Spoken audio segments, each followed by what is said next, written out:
the Crossroads of America. Welcome to the remarkable story of Indiana, a state whose motto, the Crossroads of America, perfectly captures its central role in American history, from ancient Native American civilizations to modern industrial powerhouses, from underground railroad stations to the Indianapolis 500.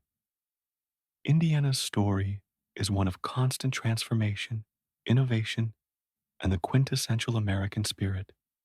Today, we'll journey through thousands of years of history, exploring how this Midwestern state became home to groundbreaking innovations, pivotal moments in American history, and a unique culture that continues to shape the nation.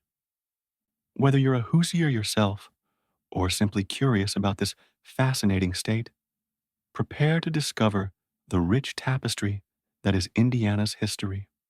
Part 1: The Ancient Land, 10,000 BCE, 1600 CE. The first inhabitants.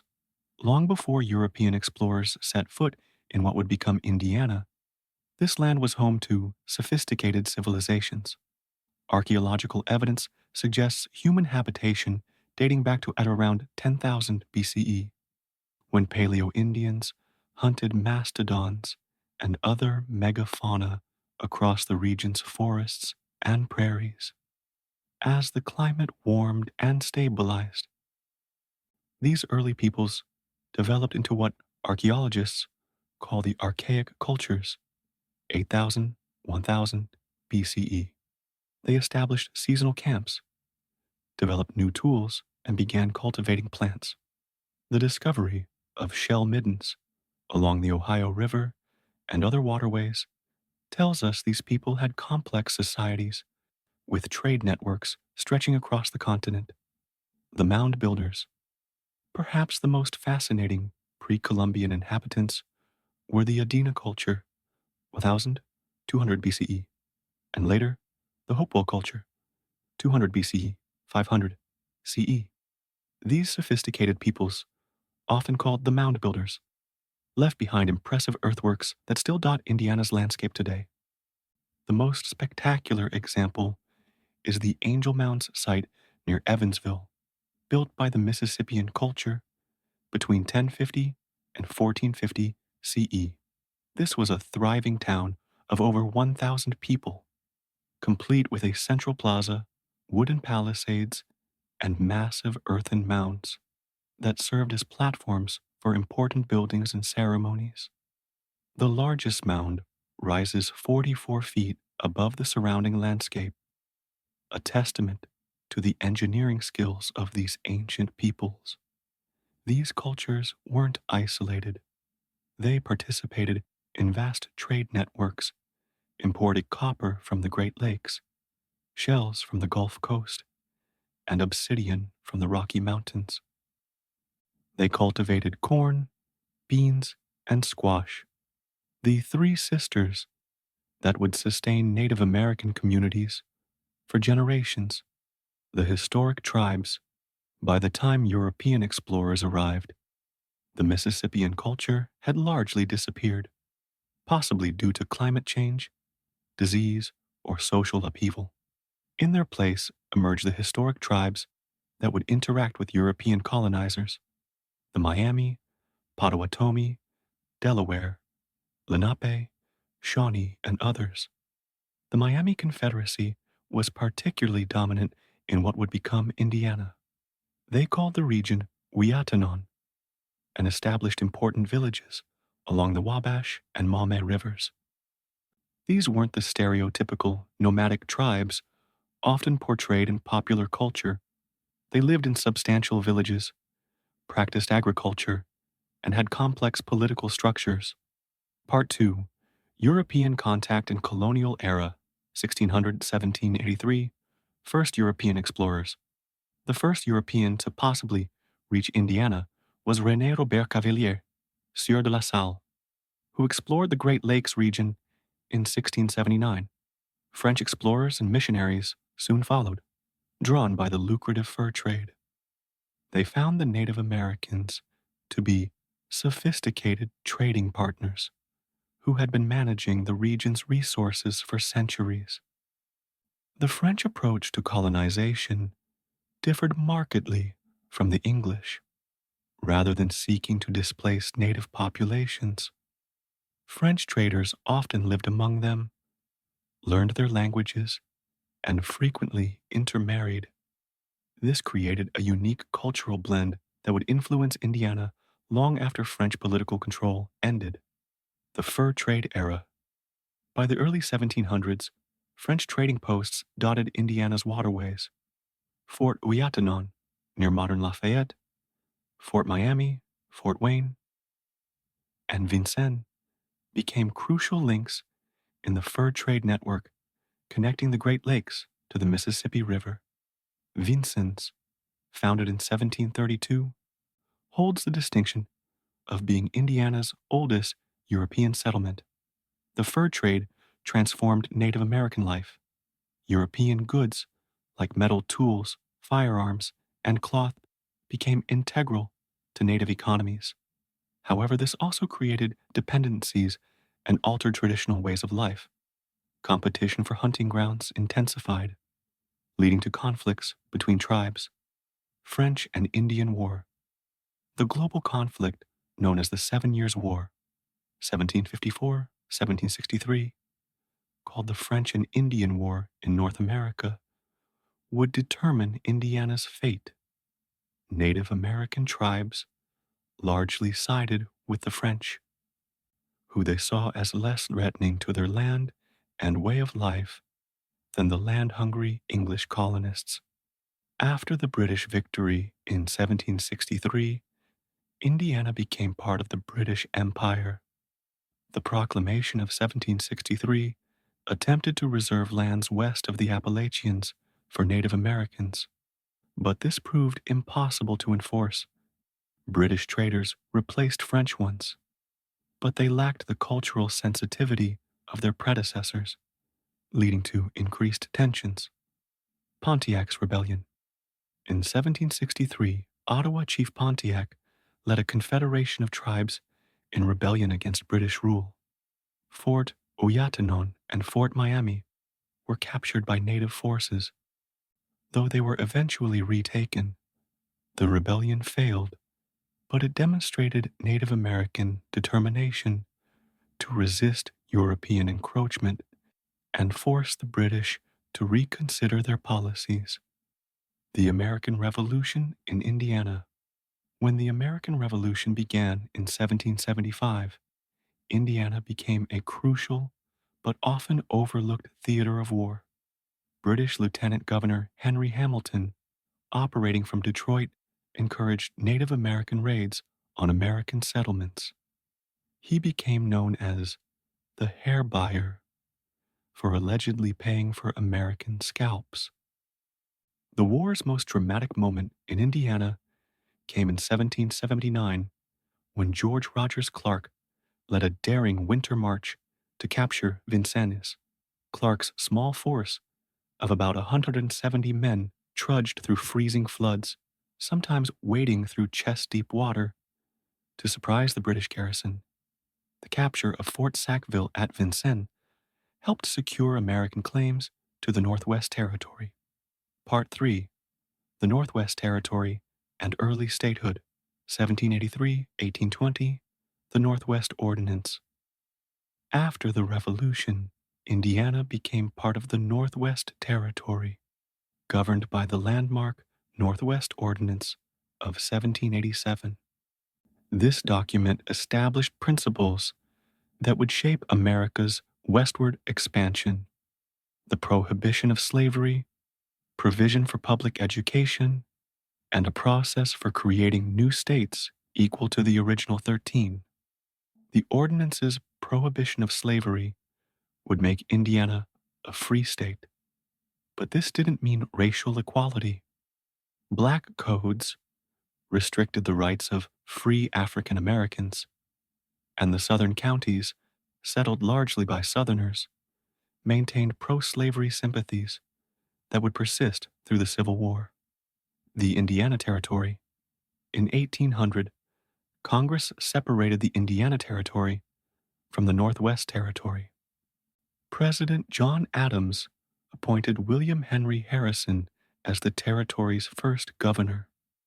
Harrison, who would later become the ninth U.S. president, would dominate Indiana's early political life for over a decade.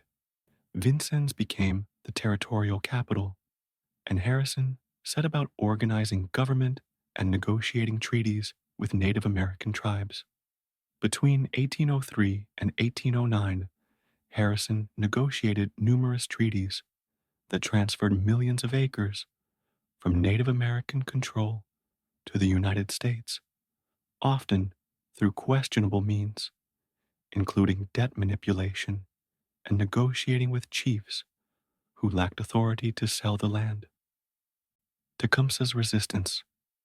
These land cessions sparked fierce resistance led by the Shawnee leader Tecumseh and his brother Tenskwatawa, the prophet. Tecumseh envisioned a confederation of all Native American tribes to resist American expansion. His message was simple but powerful. The land belonged to all Native Americans in common, and no tribe had the right to sell it without the consent of all. Prophetstown, established where the Tippecanoe River meets the Wabash, became the center of this resistance movement. Thousands of Native Americans from various tribes gathered there, alarming American settlers. The growing tension culminated in the Battle of Tippecanoe on November 7, 1811. The Battle of Tippecanoe. While Tecumseh was away seeking allies, Harrison led about 1,000 soldiers to Prophetstown. Tenskwatawa, against his brother's instructions, ordered a pre-dawn attack on Harrison's camp. The battle was tactically indecisive, but Harrison claimed victory when the native forces withdrew. The destruction of Prophetstown dealt a severe blow to Tecumseh's Confederation. The battle made Harrison a national hero and gave him the nickname Tippecanoe, which he would ride to the presidency in 1840 with the slogan Tippecanoe and Tyler too. For Native Americans, it marked the beginning of the end of organized resistance in Indiana. The War of 1812 in Indiana. During the War of 1812, many Native Americans allied with the British, hoping to halt American expansion. Indiana saw several significant battles, including the siege of Fort Harrison, near modern Terre Haute, where Captain Zachary Taylor, future president, held off a Native American attack. Tecumseh's death at the Battle of the Thames in 1813 effectively ended Native American resistance in Indiana.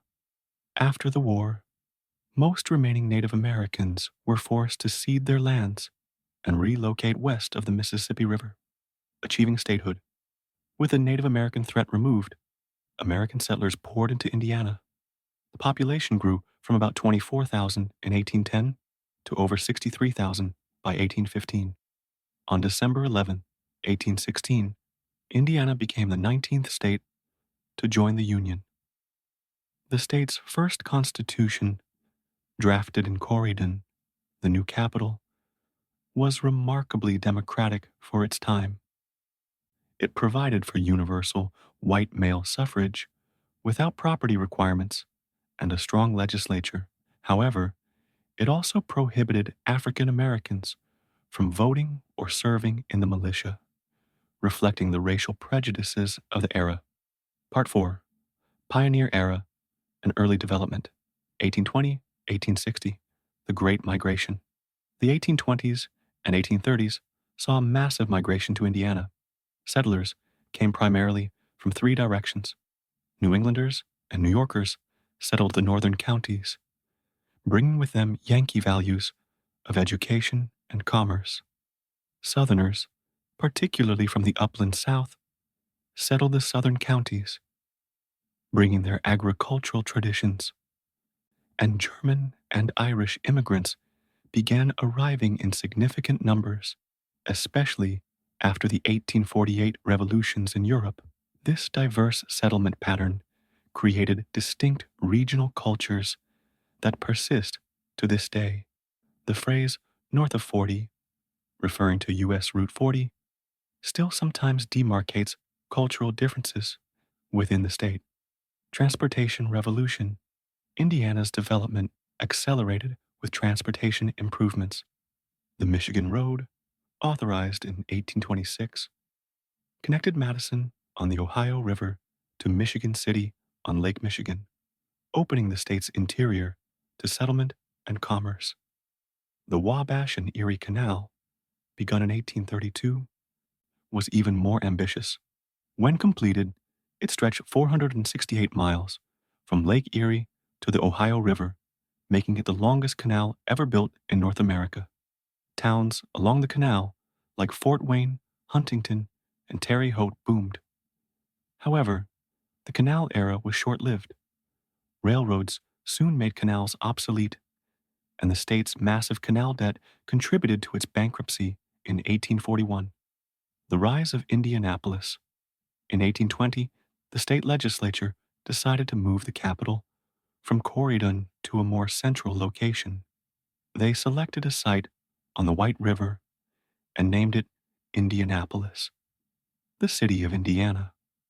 The planned city, designed by Alexander Ralston, who had assisted in designing Washington, D.C., featured a mile-square grid with diagonal avenues radiating from a central circle.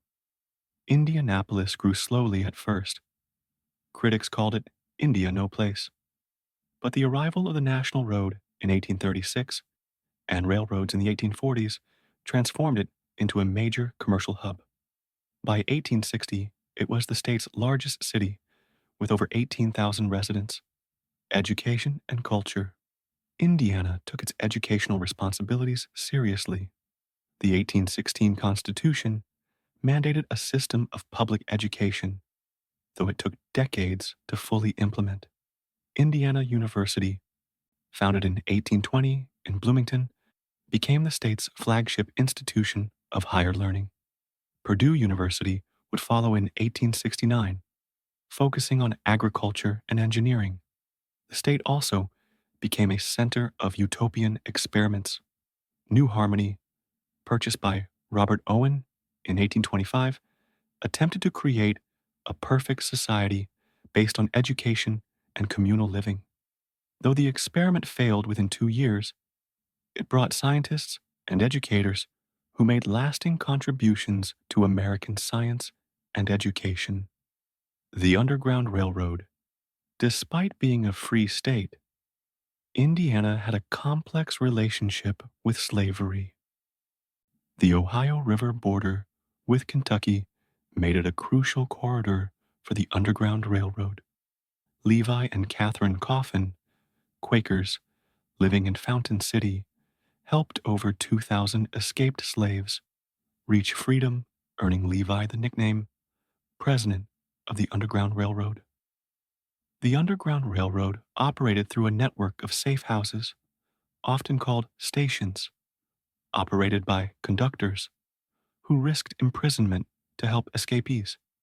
Towns like Madison, Jeffersonville, and Evansville on the Ohio River were major crossing points, while communities throughout the state provided refuge on the journey north to Canada. Native American removal. The 1830s and 1840s saw the forced removal of Indiana's remaining Native American populations. The Potawatomi Trail of Death in 1838 was particularly tragic. 859. Potawatomi were forced to march from northern Indiana to Kansas, with 40 dying along the way. The Miami were the last to be removed in 1846, though some individuals who owned land privately were allowed to remain. Today, the Miami Nation of Indiana, though not federally recognized, maintains a presence in the state, working to preserve their cultural heritage. Part 5. The Civil War Era 1860, 1865. Indiana, on the eve of war. When Abraham Lincoln was elected president in 1860, Indiana found itself deeply divided. The state had voted for Lincoln, but southern counties, with their Kentucky and Virginia roots, harbored strong Confederate sympathies. Governor Oliver P. Morton, a radical Republican, would prove to be one of Lincoln's strongest supporters and most effective war governors. Indiana's strategic importance was immediately apparent. Its position made it a crucial supplier of troops and materials. The state's agricultural abundance would feed Union armies, while its growing industries would provide weapons and supplies. Hoosiers rallied to the cause. When Fort Sumter fell in April 1861, Indiana exceeded its quota for troops within a week.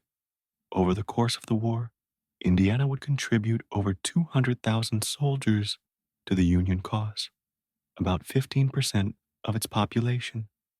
This was proportionally one of the highest contributions of any northern state. Notable Indiana regiments included the 19th Indiana Infantry, part of the famous Iron Brigade that suffered the highest percentage of casualties of any brigade in the war. The 28th United States Colored Troops, organized in Indiana, fought with distinction despite facing discrimination from their own side. The home front Governor Morton ran Indiana almost as a personal fiefdom during the war. When the Democrat-controlled legislature tried to strip him of power in 1863, Morton dismissed them and ran the state without a legislature for 2 years, financing operations through federal loans and private contributions, technically illegal but tolerated due to wartime necessity.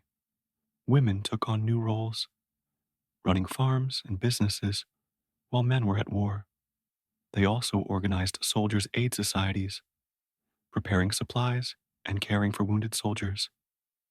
The Indiana Sanitary Commission, led by women, provided crucial medical supplies and support. Morgan's Raid. The war came directly to Indiana in July 1863, when Confederate General John Hunt Morgan led a cavalry raid through southern Indiana. Morgan's raiders captured Corydon, robbed banks and stores, and spread panic throughout the region. The raid, while causing limited military damage, demonstrated Indiana's vulnerability and sparked renewed militia organization. The Battle of Corydon on July 9th, 1863, remains the only Civil War battle fought on Indiana soil. Though small, involving only about 450 defenders against 2,400 Confederates, it loomed large in local memory and reinforced the state's commitment to the Union cause. Copperhead opposition. Not all Hoosiers supported the war. The Copperheads, or Peace Democrats, opposed the war and Lincoln's policies. Secret societies, like the Knights of the Golden Circle and later the Sons of Liberty, plotted resistance. In 1864, authorities uncovered a conspiracy to free Confederate prisoners from Camp Morton in Indianapolis and use them to take over the state government. The tension between war supporters and opponents sometimes erupted into violence. The Battle of Pogue's Run in May 1863 saw Union soldiers clash with Democrats in Indianapolis. Such incidents highlighted the deep divisions within Indiana society. Indiana's contribution to victory. Despite internal divisions, Indiana's contribution to Union victory was substantial. Over 24,000 Hoosiers died in the war, about 12% of those who served. Indiana generals like Ambrose Burnside, Lew Wallace, and Jefferson C. Davis played significant roles, though with mixed success. The state's economic contribution was equally important. Indiana's farms fed Union armies, while industries in cities like Indianapolis, Evansville, and Fort Wayne produced weapons, ammunition, and supplies. The war accelerated Indiana's transformation from an agricultural to an industrial state. Part 6: The Gilded Age and Industrial Revolution, 1865 1900. Post war boom. The end of the Civil War unleashed tremendous economic growth in Indiana.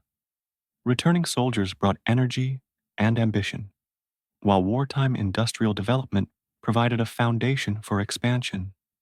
The discovery of natural gas in the 1880s gave Indiana a crucial competitive advantage, attracting industries with the promise of cheap fuel. The Trenton gas field, discovered in 1876, was the largest natural gas field in the country at the time. Cities like Muncie, Anderson, and Kokomo exploded with growth as glass factories, steel mills, and other industries relocated to take advantage of the seemingly inexhaustible fuel supply. Unfortunately, wasteful practices, including flaming gas wells lit for spectacle, depleted the field by 1905. Railroad expansion railroads transformed Indiana into the Crossroads of America. Indianapolis became a major rail hub with Union Station, completed in 1853 and expanded in 1808, serving as a cathedral to the railroad age. By 1880, Indiana had more rail miles per square mile than any other state. The railroads didn't just move goods, they shaped communities. Railroad companies platted towns, determined which communities prospered, and brought standardized time to replace local sun time. The Monon Railroad, Nickel Plate Road, and Pennsylvania Railroad became household names. Industrial innovation Indiana became a hotbed of innovation during this period.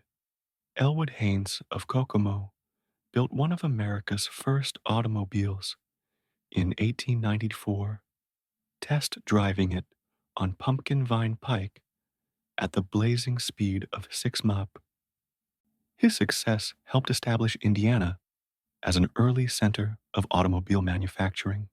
Ball Brothers Glass Manufacturing Company moved from New York to Muncie in 1887, attracted by natural gas.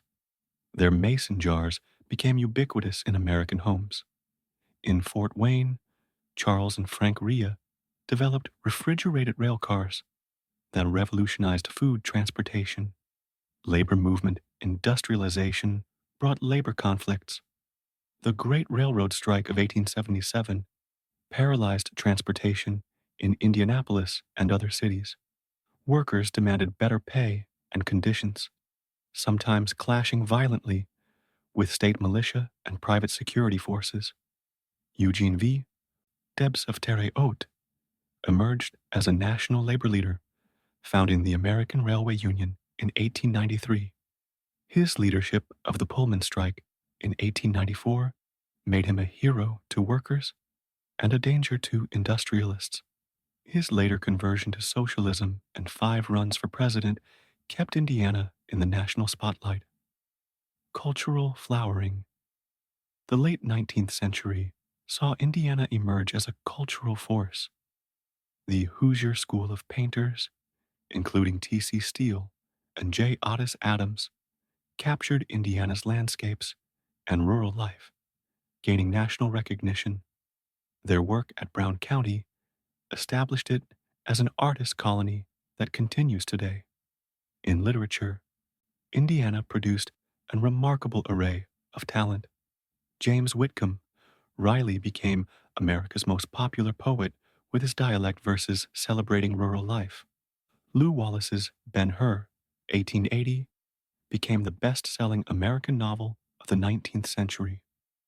Edward Eggleston's The Hoosier Schoolmaster, 1871, introduced the nation to Indiana culture.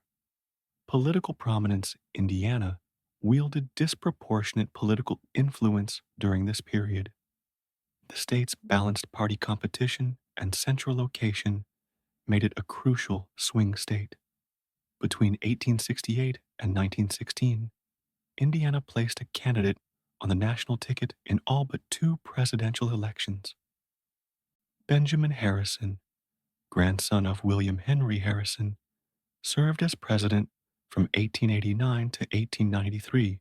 Though often overshadowed by more colorful presidents, Harrison's administration saw significant achievements, including the Sherman Antitrust Act and the admission of 6 new states. Part 7: Progressive Era and the Golden Age, 1900 to 1920, the Automobile Revolution. The early 20th century established Indiana as the center of American automobile manufacturing. Before Detroit's dominance, Indianapolis alone hosted over 60 different automobile manufacturers. Stutz, Duesenberg, Marmon, and Auburn became luxury brands known worldwide. The Indianapolis Motor Speedway, built in 1909, was originally intended as a testing ground for Indiana's auto industry. The first Indianapolis 500 in 1911, won by Ray Harroun in a Marmon Wasp, established a tradition that would make Indianapolis synonymous with auto racing. The race promoted technological innovation and made Indianapolis the racing capital of the world. Progressive reforms. Indiana embraced progressive reforms, though often contentiously.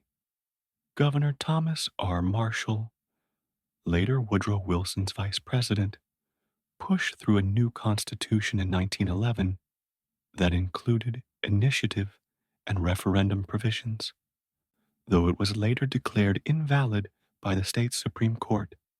Child labor laws, compulsory education, and workplace safety regulations gradually improved conditions for workers. Women's suffrage gained ground slowly, with Indiana women gaining the vote through the 19th Amendment in 1920 rather than through state action. The gas boom bust. The depletion of natural gas fields by 1905 caused economic crisis in east-central Indiana. Cities that had boomed went bust. Factories closed or relocated. The experience taught harsh lessons about resource conservation and economic diversification that influenced state policy for generations. Some cities successfully transitioned. Muncie became Middletown, the subject of pioneering sociological studies by Robert and Helen Lind in the 1920s and 1930s that made it America's most studied community. Anderson pivoted to automotive parts manufacturing. Others never fully recovered. World War I. When America entered World War I in 1917, Indiana again answered the call. Over 130,000 Hoosiers served in the military. Camp Benjamin Harrison, near Indianapolis, became a major training facility. Indiana's industries converted to war production, manufacturing everything from gas masks to aircraft engines. The war brought social changes. Women entered the workforce in unprecedented numbers. African Americans migrated from the South to work in Indiana's factories, beginning a demographic shift that would accelerate in coming decades. Anti-German sentiment led to the renaming of streets and the banning of German language instruction. The rise of the Klan. The 1920s brought Indiana's darkest chapter, the rise of the Second Ku Klux Klan. Unlike the Reconstruction-era Klan, this version targeted not just African Americans, but also Catholics, Jews, and immigrants. By 1925, the Indiana Klan claimed 250,000 members, roughly 30% of the state's white male population. D.C. Stevenson, the Grand Dragon of the Indiana Klan, wielded enormous political power. He controlled the governor, legislature, and numerous local officials. His boast, "I am the law in Indiana," wasn't far from the truth. The Klan's influence extended beyond politics into social and economic life, with Klan membership often necessary for business success. The Klan's downfall came swiftly. In 1925, Stevenson was convicted of the rape and murder of Madge Oberholzer. The trial's sordid details and evidence of political corruption shattered the Klan's claim to moral authority. Membership plummeted, and by 1928, the Indiana Klan was effectively dead, though its legacy of division lingered. Part 8: Depression and War, 1920-1945, the Roaring Twenties. Despite the Klan's shadow, the 1920s brought prosperity to many Hoosiers. Indiana's diversified economy, manufacturing, agriculture, and services, provided stability. The state's central location and transportation infrastructure attracted businesses. Consumer culture flourished with automobiles, radios, and appliances becoming common in middle-class homes. Indianapolis grew into a modern metropolis. The Indiana War Memorial, begun in 1927, created a magnificent civic center. Monument Circle became the symbolic heart of the city. Jazz flourished on Indiana Avenue, the heart of African American culture, where the Walker Theater hosted legends like Duke Ellington and Ella Fitzgerald. The Great Depression. The 1929 stock market crash hit Indiana hard. By 1933, unemployment reached 25%. Banks failed. 329 closed between 1929 and 1933. Farmers, already struggling with low prices throughout the 1920s, faced foreclosure. The automotive industry, Indiana's pride, was devastated as luxury car manufacturers like Duesenberg, Stutz, and Auburn went bankrupt. Hoosiers responded with characteristic resilience and mutual aid. Township trustees, a unique Indiana institution, provided relief to the destitute. Churches and civic organizations organized soup kitchens and bread lines. The experience reinforced Indiana's tradition of localism and self-reliance, even as federal programs became necessary. New Deal in Indiana.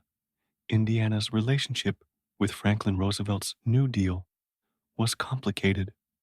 Governor Paul McNutt, a Democrat, embraced federal programs while building his own political machine. The Civilian Conservation Corps employed thousands of young Hoosiers, creating state parks like Brown County and McCormick's Creek that remain treasures today. The Works Progress Administration, WPA, left an indelible mark on Indiana. It built schools, post offices, and bridges that still serve communities. The WPA also employed artists and writers who documented Indiana's culture and history.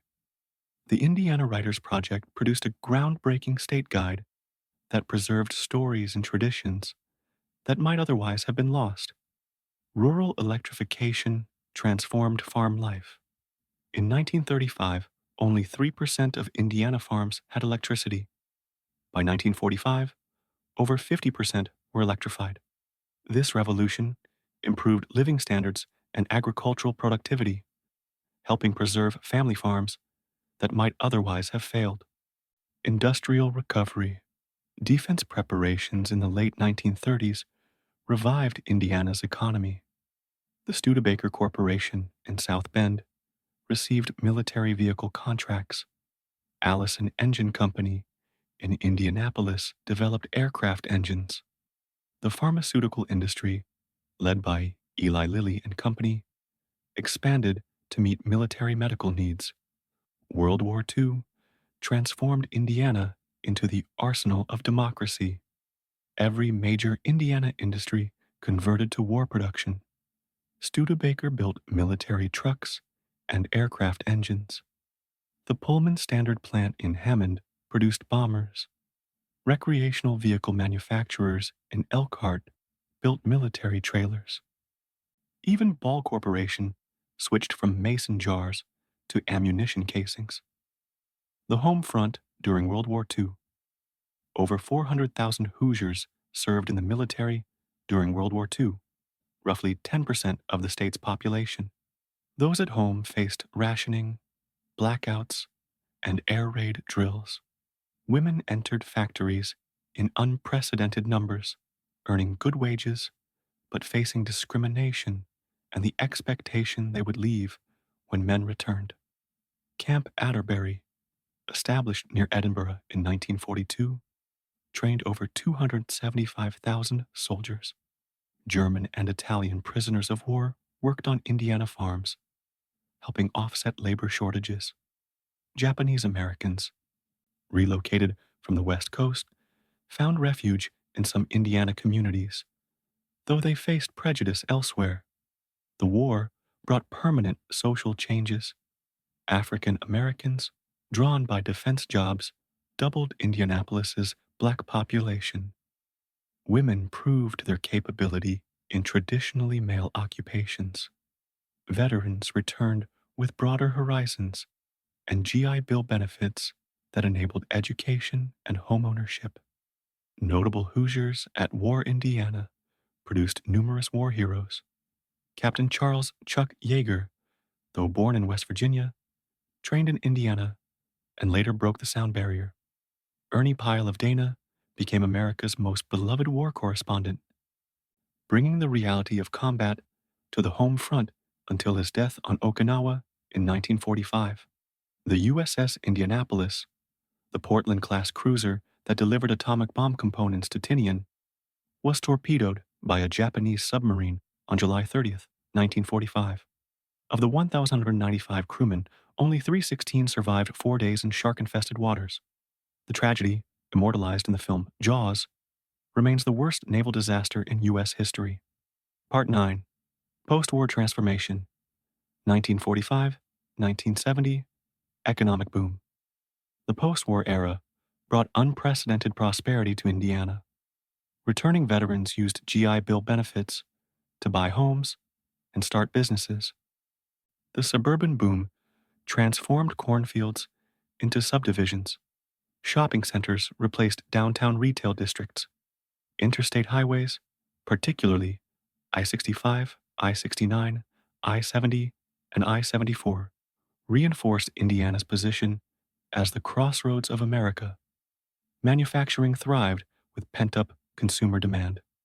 Automotive parts suppliers in Anderson, Muncie, and Kokomo employed thousands at good wages. RCA in Bloomington and Marion became major electronics manufacturers. Pharmaceutical companies, like Eli Lilly, expanded globally while maintaining deep Indiana roots. Suburbanization and urban decline. The 1950s and 1960s saw dramatic demographic shifts.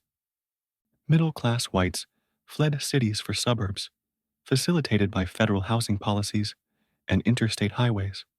Indianapolis annexed 60 square miles in 1969 through Unigov, creating the nation's largest city by area at the time and helping maintain its tax base.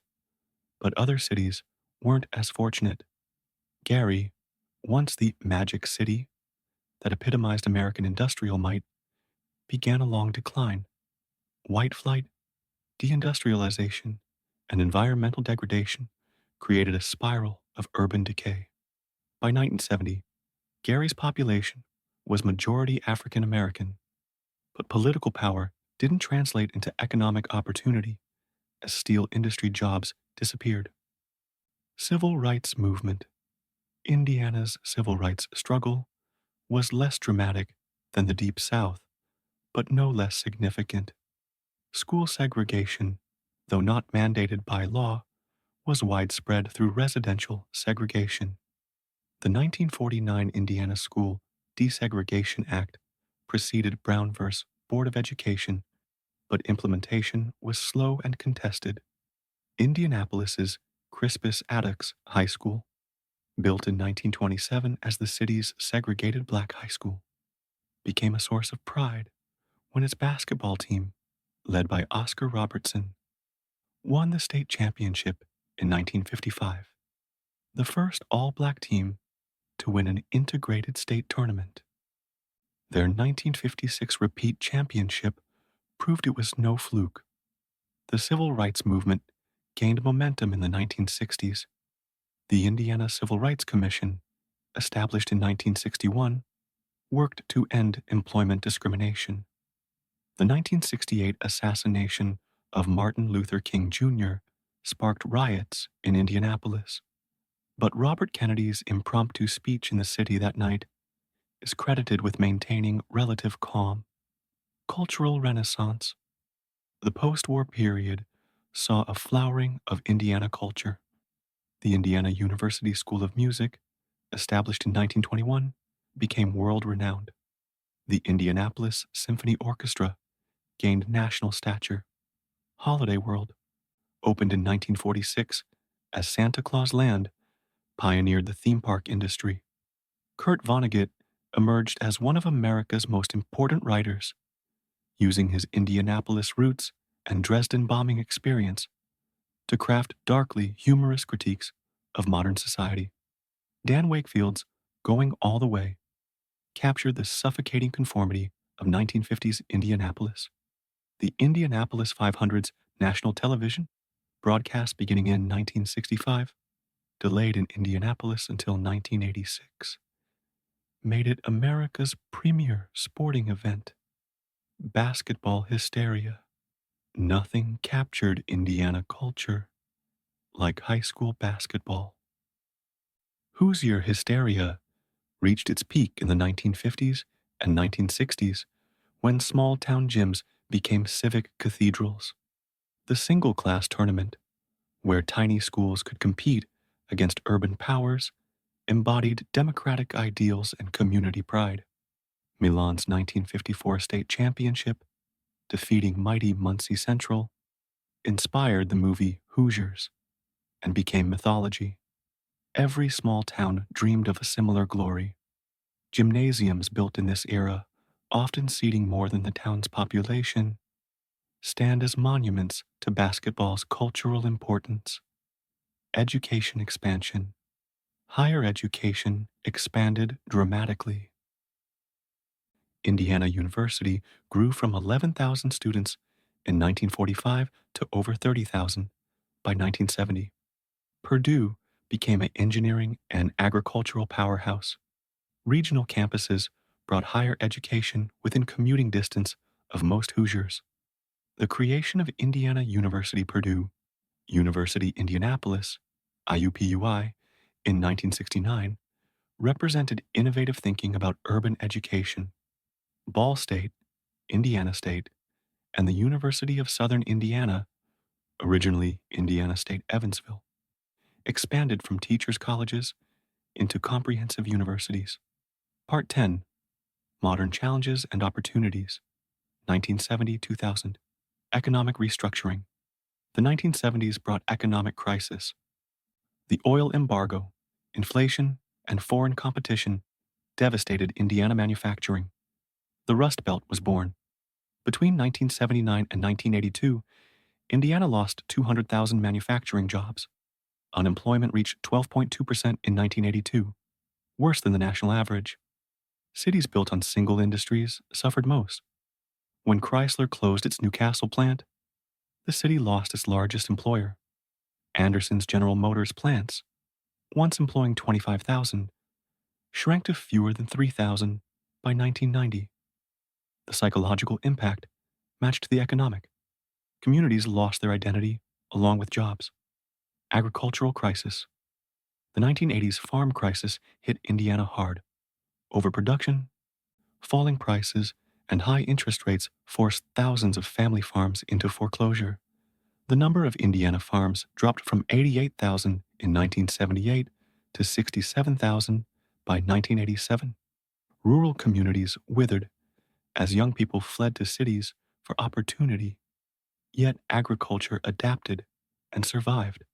Farmers embraced technology, biotechnology, and precision agriculture. Corn and soybean yields increased dramatically. Agribusiness corporations like grain elevators and seed companies consolidated but remained rooted in Indiana. The rise of ethanol production in the 1990s provided new markets for corn. urban Renaissance attempts cities fought back against decline with varying success. Indianapolis, under Mayor Richard Lugar and later William Hudnut, pursued an amateur sports strategy. The city built facilities and attracted organizations like the NCAA headquarters and events like the Pan American Games, 1987. The strategy worked, to a point. Downtown Indianapolis revived with a Circle Center Mall, new hotels, and restaurants. The Indiana Pacers and Indianapolis Colts provided civic pride, but prosperity didn't reach all neighborhoods. Segregation and poverty persisted, creating two cities within one. Technology and life sciences. Indiana's economic future emerged from unexpected sources. Eli Lilly's development of synthetic insulin using genetic engineering in 1982 established Indiana as a biotechnology center. The company's Prozac, launched in 1987, became a cultural phenomenon while generating billions in revenue. Technology companies sprouted around universities. Rose-Hulman Institute of Technology in Terre Haute became a top engineering school. Purdue's computer science program produced entrepreneurs. Software companies like Software Artistry and Interactive Intelligence showed Indiana could compete in the new economy. Cultural evolution. The late 20th century brought cultural diversification. Hispanic immigration, particularly to northern Indiana, added new flavors to Hoosier culture. The Sikh community in Indianapolis built one of North America's largest gurdwaras. International students at universities introduced global perspectives. Popular culture put Indiana on the map. John Mellencamp's Heartland Rock celebrated small town life while critiquing its limitations. The movie Breaking Away, 1979, showcased Bloomington's Little 500 bicycle race and town gown tensions. David Letterman brought Hoosier sensibility to late-night television. Political shifts. Indiana's political landscape shifted significantly. Once a reliable swing state, Indiana became increasingly Republican in federal elections while maintaining competitive state races. Evan Bay, son of Senator Birch Bay, represented a centrist Democratic tradition, serving as governor 1989 to 1997 and senator 1999 to 2011. The rise of social conservatism changed Indiana politics. The religious right gained influence, pushing issues like abortion restrictions and opposition to gay rights. Yet Indiana also showed libertarian streaks, resisting some government intrusions while embracing others. Part 11. The 21st Century and Contemporary Indiana, 2000, present. Economic transformation continues. The 21st century accelerated Indiana's economic transformation. Manufacturing, while diminished, adapted through automation and specialization. Indiana leads the nation in manufacturing as a percentage of GDP, about 30% compared to the national average of 12%.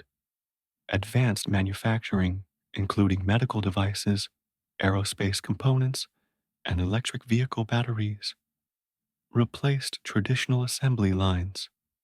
The life sciences sector exploded. Indiana companies produce 50% of the world's biomedical devices.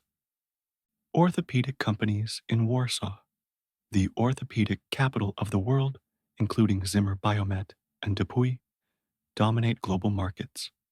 Cook Medical in Bloomington innovates in minimally invasive medical devices. The Great Recession and Recovery. The 2008 financial crisis devastated Indiana. Unemployment reached 10.9% in 2009. The automotive industry's near collapse threatened hundreds of thousands of jobs. Elkhart, the RV capital of the world, saw unemployment hit 20% as recreational vehicle sales plummeted. Recovery came slowly but steadily. The automotive bailout saved jobs at General Motors and Chrysler plants. New investments, including Honda's billion-dollar expansion in Greensburg and Subaru's growth in Lafayette, diversified the auto sector. By 2019, Indiana's unemployment had dropped to historic lows, around 3%. Education reform controversies. Indiana became a battleground for education reform. Governor Mitch Daniels and Superintendent Tony Bennett pushed controversial changes, including vouchers, charter schools, and teacher evaluation based on student test scores. The reforms divided communities and contributed to Bennett's defeat in 2012 by educator Glenda Ritz. Common Core implementation sparked fierce debate. Parents and teachers protested standardized testing and federal overreach. Indiana withdrew from Common Core in 2014, though its replacement standards remained similar. The controversy reflected deeper anxieties about local control and educational quality. Infrastructure challenges. Indiana's aging infrastructure became critical. The Interstate 69 extension from Indianapolis to Evansville, begun in 2008, represented the largest highway project in state history, but faced environmental and property rights opposition.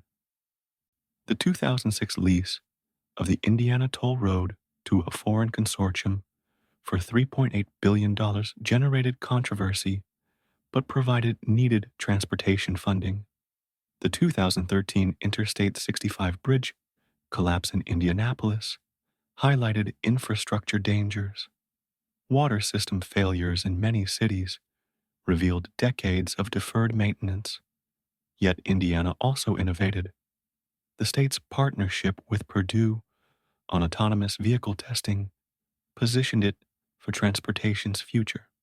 Social and cultural changes. Indiana's demographics shifted dramatically. The Hispanic population doubled between 2000 and 2020, now comprising about 8% of the population. Immigration enriched communities, but also created tensions in some areas. Cities like Indianapolis and Fort Wayne became increasingly diverse, while rural areas remained overwhelmingly white. Same-sex marriage and LGBTQ rights created fierce controversy. The 2015 Religious Freedom Restoration Act sparked national boycotts and forced amendments to protect LGBTQ individuals from discrimination. The controversy damaged Indiana's reputation, but also mobilized progressive activists. Sports success and identity. Sports achievements boosted Indiana's profile. The Indianapolis Colts' 2007 Super Bowl victory united the state. The Indiana Pacers, despite the 2004 Malice at the Palace setback, remained competitive. Butler University's back-to-back NCAA basketball championship game appearances in 2010 and 2011 showcased the Butler way of doing more with less. The Indianapolis 500's renaissance, under Penske ownership, restored its premier status. The 2012 Super Bowl in Indianapolis earned praise for hospitality and organization. The NCAA headquarters and multiple Final Fours reinforced Indianapolis's amateur sports brand. Political surprises. Indiana surprised the nation by voting for Barack Obama in 2008, the first Democrat to win the state since 1964. The victory proved fleeting as Indiana swung strongly Republican in subsequent elections.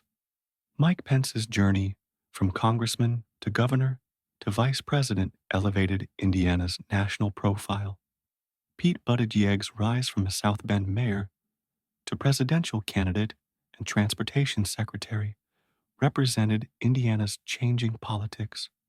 His openly gay identity and Rhodes Scholar background contrasted with traditional Indiana politicians, suggesting evolving attitudes, at least in urban areas. Pandemic and response. The COVID-19 pandemic tested Indiana's resilience. Governor Eric Holcomb's response balanced public health and economic concerns. Though not without controversy, manufacturing adapted to produce personal protective equipment. Eli Lilly developed COVID antibody treatments. The pandemic accelerated remote work adoption, potentially benefiting Indiana's lower cost of living. Education suffered with remote learning, exposing digital divides. Small businesses struggled while e commerce boomed.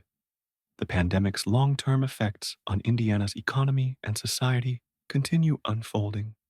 Part 12. Looking Forward. Indiana's Future. Economic Opportunities. Indiana stands at a crossroads of opportunity. The state's manufacturing heritage positions it well for the reshoring trend as companies move production back from overseas. Electric vehicle manufacturing, including General Motors' $2.5 billion investment in electric truck production and Stellantis' electric vehicle investments, could revitalize automotive employment. Ag bioscience represents enormous potential. Indiana's combination of agricultural production, life sciences expertise, and research universities creates unique advantages. Projects like the Purdue-led Wabash Heartland Innovation Network aim to make rural Indiana a model for technology-enabled agriculture. The technology sector shows promise. Salesforce's major presence in Indianapolis, along with growing tech startups, suggests Indiana can compete for knowledge economy jobs. Remote work trends could attract professionals seeking affordable living while maintaining big city salaries. Challenges. Ahead, Indiana faces serious challenges. Brain drain continues as educated young people leave for opportunities elsewhere. Despite improvements, educational attainment lags national averages. Only 26% of Hoosiers have bachelor's degrees, compared to 33% nationally. Environmental issues demand attention. Climate change threatens agriculture with extreme weather events. Water quality problems, including PFAS contamination and agricultural runoff, require expensive solutions. The transition from fossil fuels challenges communities dependent on coal power plants. Health outcomes remain poor. Indiana ranks among the worst states for smoking, obesity, and infant mortality. The addiction crisis, from methamphetamine to opioids, devastates families and communities. Mental health services remain inadequate, especially in rural areas. Cultural identity. Indiana's identity continues evolving. The traditional narrative of conservative, rural values conflicts with increasingly diverse urban realities. Young Hoosiers embrace global culture while maintaining regional pride. The challenge is creating inclusive narratives that honor history while embracing change. Sports will likely remain central to Indiana identity. The Indy 500's evolution toward international drivers and teams reflects globalization. High school basketball's decline from cultural centrality mirrors broader social changes, yet new traditions emerge. Indianapolis's emergence as an esports hub suggests adaptation. Indiana's political future appears unsettled. Demographic changes, urbanization, diversification, generational replacement suggest potential shifts. Yet rural areas and older voters maintain disproportionate influence. The tension between Indiana's pragmatic governing tradition and increasingly polarized national politics creates uncertainty. Local innovation continues regardless of partisan politics. Cities experiment with universal basic income pilots, criminal justice reform, and climate initiatives. Townships and counties find practical solutions to immediate problems. This bottom up approach reflects Indiana's historical strength. The crossroads ahead, Indiana's motto, the crossroads of America, remains apt but requires reinterpretation. No longer just about transportation routes, Indiana stands at the intersection of old and new economies, rural and urban cultures, traditional and progressive values. The state's future depends on navigating these crossroads successfully. Can Indiana maintain its manufacturing strength while building a knowledge economy? Can it honor its agricultural heritage while embracing sustainability? Can it preserve small town values while welcoming diversity? Can it maintain affordable living while improving quality of life? Conclusion: the enduring Hoosier spirit. As we conclude this journey through Indiana's history, certain themes emerge: resilience in the face of adversity, innovation arising from practical necessity, community bonds that transcend individual interests. These qualities, forged over centuries, constitute the Hoosier spirit. From the ancient mound builders to modern entrepreneurs, Indiana's people have shown remarkable adaptability. They've survived economic collapses, natural disasters, and social upheavals. Each crisis became an opportunity for reinvention. Each challenge strengthened communal bonds. Indiana's contributions to America extend far beyond its borders. The state gave the nation presidents and poets, inventors and industrialists, athletes and astronauts. It pioneered public education, automotive innovation, and modern philanthropy. It served as a laboratory for American democracy's successes and failures. The state's struggles also offer lessons. The rise and fall of the Klan warns against hatred and extremism. Environmental degradation from natural gas waste and industrial pollution demonstrates the need for sustainable development. Urban decay and rural decline show the costs of economic transformation. Yet Indiana's history ultimately inspires optimism.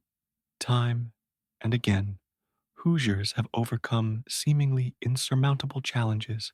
They've built world class institutions from frontier foundations. They've maintained distinct identity while embracing necessary change. Today's Indiana faces challenges as daunting as any in its history: climate change, economic disruption, social division, and technological transformation demand creative responses. But if history teaches anything, it's that Hoosiers will meet these challenges with characteristic determination and ingenuity. The crossroads metaphor remains powerful because crossroads are places of decision and possibility. Indiana stands at such a junction, with paths leading toward different futures. The choice of direction rests with current and future generations of Hoosiers. Whatever path Indiana takes, its history provides both foundation and inspiration. The ancient peoples who built angel mounds showed that great civilizations could flourish here.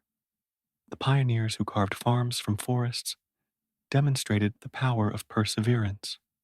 The inventors and entrepreneurs who created industries from ideas proved that innovation has no geographic boundaries. Indiana's story continues being written.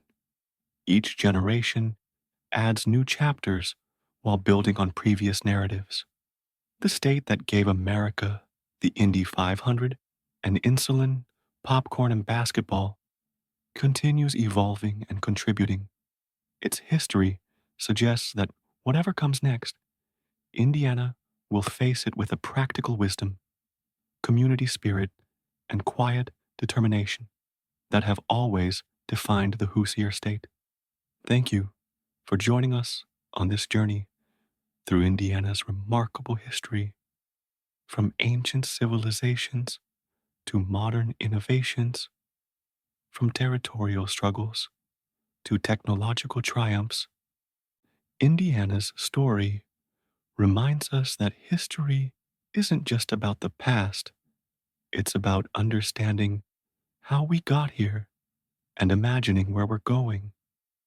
The crossroads of America remains open and the journey continues.